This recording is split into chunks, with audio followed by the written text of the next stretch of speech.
The Miraculous Journey of Edward Tulane, Chapter 19. The days passed. The sun rose and set, and rose and set again and again. Sometimes the father came home, and sometimes he did not. Edward's ears became soggy, and he did not care.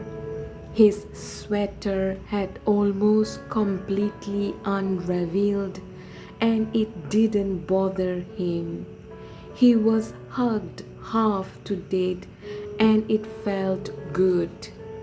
In the evenings, at the hands of Bryce, at the ends of the twine, Edward danced and danced. 1 month passed, and then 2, and then 3. Sarah Ruth got worse. In the 5th month, she refused to eat, and in the 6th month, she began to cough up blood.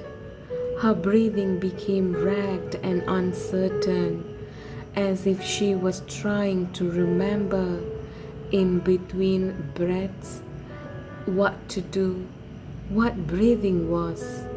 "Breathe, honey!" Bryce stood over her and said. "Breathe," thought Edward from deep inside the well of her arms. "Please, please, breathe." Bryce stopped leaving the house.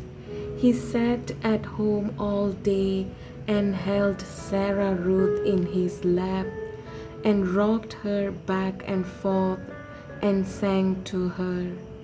On a bright morning in September, Sarah Ruth stopped breathing. "Oh no," said Bryce. "Oh, Annie, take a little breath, please." Edward had fallen out of Sarah Ruth's arm the night before, and she had not asked for him again. So, face down on the floor, arms over his head, Edward listened as Bryce wept. He listened as the father came home and shouted at Bryce. He listened as the father wept. "You can't cry," Bryce shouted. "You got no right to cry. You never even loved her. You don't know nothing about love." "I loved her," said the father. "I loved her." "I loved her too," thought Edward. "I loved her, and now she is gone.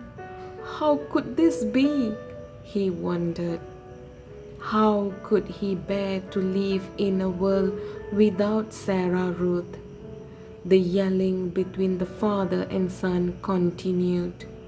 And then there was a terrible moment when the father insisted that Sarah Ruth belonged to him, that she was his girl, his baby, and that he was taking her to be buried.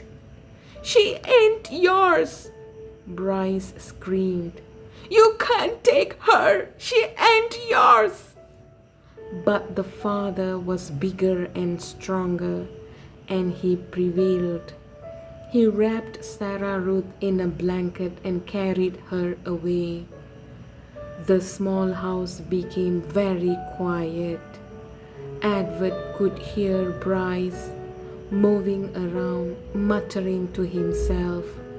And then finally, the boy picked Edward up. "Come on, Jangles," Bryce said. "We are leaving. We are going to Memphis."